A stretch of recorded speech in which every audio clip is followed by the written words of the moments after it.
Hello दोस्तों, साथ हमारे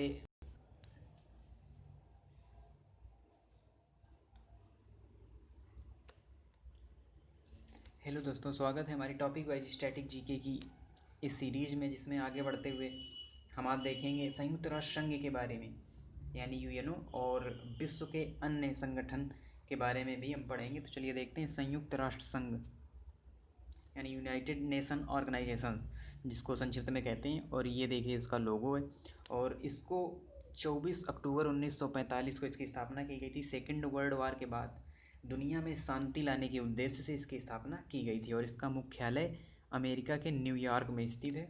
और इसके जो प्रथम महासचिव थे वे थे त्रिगवेली, और वर्तमान में जो महासचिव हैं वो हैं एंटोनियो गुटेरस, जो कि पुर्तगाल के हैं। और जो संयुक्त राष्ट्र संघ की जो कार्यकारी यानी सरकारी भाषाएं हैं, उनमें 6 भाषाओं को सम्मिलित किया गया है: अंग्रेजी, फ्रेंच, रूसी, चीनी, स्पेनी और अरबी। और सरकारी भाषाओं में हिंदी को भी शामिल करने की मांग की जाती रही है, लेकिन वो अभी शामिल नहीं हो पाई है। और आगे चलिए अब देखते हैं हम संयुक्त राष्ट्र संघ के अंगों के बारे में। तो संयुक्त राष्ट्र संघ के 6 अंग हैं, जिनमें पहला है महासभा। महासभा जिसको लघु संसद भी कहा जाता है, और इसमें भारत की ओर से जो एकमात्र अध्यक्ष रही हैं इसकी, वो रही हैं विजय लक्ष्मी पंडित, महासभा की अध्यक्ष रह चुकी हैं। और आगे जो दूसरा अंग है सुरक्षा परिषद, इसको दुनिया का पुलिस महल भी कहा जाता है, क्योंकि इसमें 5 स्थायी और 10 अस्थायी सदस्य होते हैं। 5 स्थायी में कौन? वही जिनको वीटो पावर प्राप्त है। महाशक्तियाँ हैं अमेरिका, ब्रिटेन, फ्रांस, चीन, रूस। ये 5 स्थायी सदस्य हैं सुरक्षा परिषद के, और 10 अस्थायी सदस्य भी हैं जो 2 वर्ष के लिए नियुक्त होते रहते हैं। और तीसरा जो इसका अंग है वो है आर्थिक व सामाजिक परिषद।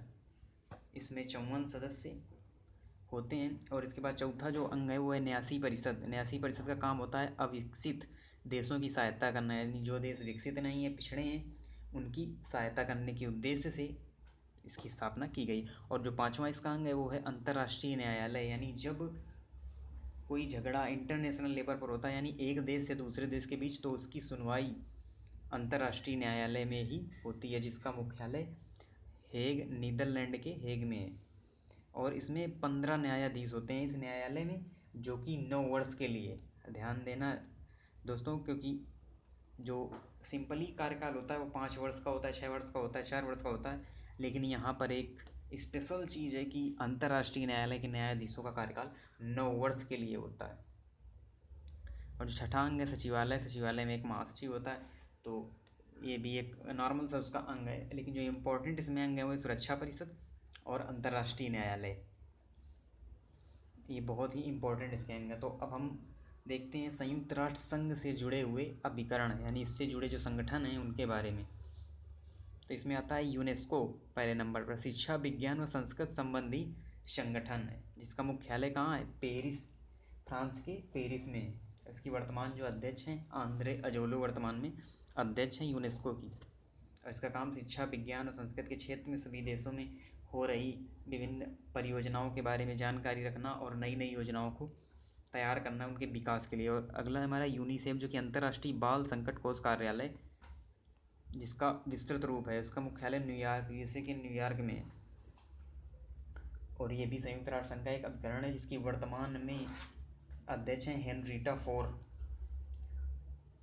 और अगला आता है हमारा अंतर्राष्ट्रीय मुद्रा कोष, जिसे आईएमएफ कहते हैं संक्षिप्त में, और वर्ल्ड बैंक। इन दोनों का मुख्यालय वाशिंगटन डीसी में, यूएसए के वाशिंगटन डीसी में आईएमएफ और वर्ल्ड बैंक का मुख्यालय है। अगला आता है हमारा डब्ल्यूएचओ। डब्ल्यूएचओ क्या? World health organisations. WHO ITU. ITU दोस्तों क्या होता है? आईटीयू होता है अंतर्राष्ट्रीय दूरसंचार संघ। और आईएलओ अंतर्राष्ट्रीय श्रम संगठन। और डब्ल्यूएमओ विश्व मौसम विज्ञान संघ। और डब्ल्यूटीओ विश्व व्यापार संगठन। यूएनएचसीआर यानी संयुक्त राष्ट्र शरणार्थी उच्चायोग। इन सभी का कार्यालय, आपको एक साथ याद रखना है, इन सभी का कार्यालय स्विट्जरलैंड के जिनेवा में। और विश्व डाक विभाग का, यानी संयुक्त राष्ट्र जो डाक विभाग है उसका मुख्यालय बर्न में, स्विट्जरलैंड के बर्न में। इसको याद कैसे रखेंगे? तो ये मान लीजिए डाक कौन ले जाता है? डाकिया। तो डाकिया की स्किन बर्न हो गई, यानी बर्न, धूप में जब डाक देता है इधर उधर तो उसकी स्किन बर्न हो जाती है। तो बर्न में है, स्विट्जरलैंड के बर्न में विश्व डाक संघ का मुख्यालय। तो चलिए अब इसके बारे में हमने जान लिया। अब बढ़ते हैं आगे। विश्व के जो अन्य प्रमुख संगठन हैं जिनके बारे में हम सुनते रहते हैं लेकिन उनके बारे में हमको डिटेल जानकारी नहीं होती है, तो इसमें पहला आता है वो है ओपेक। ओपेक क्या होता है? पेट्रोलियम निर्यातक देशों का एक संगठन है। जो पेट्रोल निर्यात करते हैं एक देश से दूसरे देश में, उनका एक संगठन है ओपेक, जिसका मुख्यालय कहाँ है? वियना में है।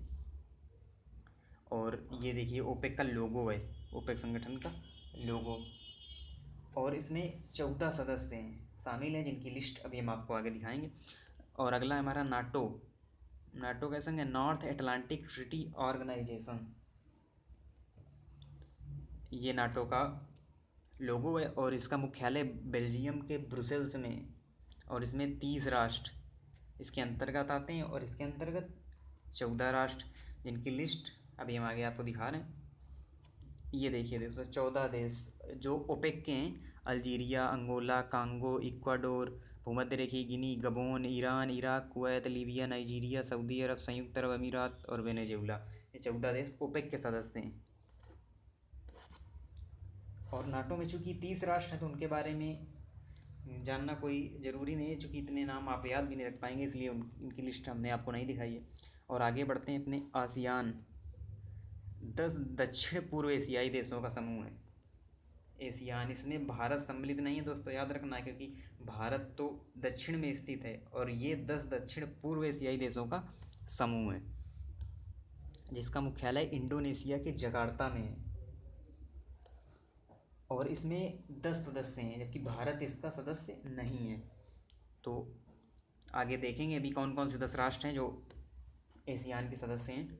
और आगे जो हमारा अगला संगठन है वो है ब्रिक्स। ब्रिक्स क्या है? उभरती राष्ट्रीय अर्थव्यवस्थाओं के संघ का शीर्षक है, यानी इसमें वे राष्ट्र शामिल है जिनकी अर्थव्यवस्था पूरी तरह विकसित नहीं है, उभर रही है, उभरती हुई अर्थव्यवस्थाएं। तो इसमें 5 देश हैं: ब्राज़ील, रसिया, इंडिया, चाइना और साउथ अफ्रीका। इन पाँचों राष्ट्रों के जो नाम है उनका पहला अक्षर ले लिया गया, जैसे ब्राज़ील से बी, रसिया से आर, इंडिया से आई, चाइना से सी और साउथ अफ्रीका से यस।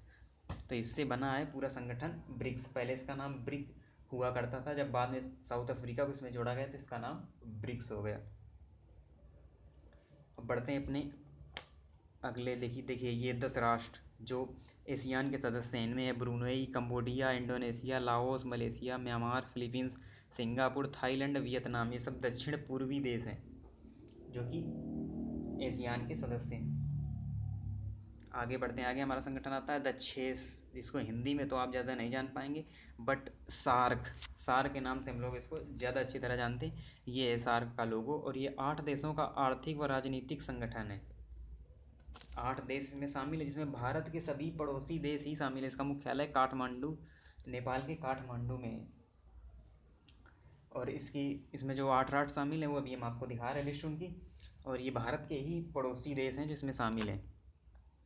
ये देखिएगा ये 8 सदस्य हैं, जिसमें अफ़गानिस्तान, बांग्लादेश, भूटान, भारत, मालदीव, नेपाल, पाकिस्तान और श्रीलंका, सभी भारत के पड़ोसी राज्य ही सार्क के सदस्य हैं। तो आगे बढ़ते हैं। इसमें आगे आता है हमारा G15। ये विकासशील देशों का संगठन है, जिसका मुख्यालय जिनेवा में। और G77 दोस्तों, जी से कई बने हैं जिनके बारे में हम आपको बता रहे हैं, कई संगठन बने हैं। G15 है, G7 है, G20 है, G77 है। तो उसके बारे में पहले एक साथ हम देख ले रहे हैं। G15 जो कि विकासशील देशों का संगठन है और G77 भी विश्व के विकासशील देशों का ही संगठन है। तो इनके बारे में ज़्यादा जानकारी इम्पोर्टेंट नहीं है। अब आगे देखेंगे राष्ट्रमंडल देश यानी कॉमनवेल्थ। राष्ट्रमंडल देश कौन होते हैं?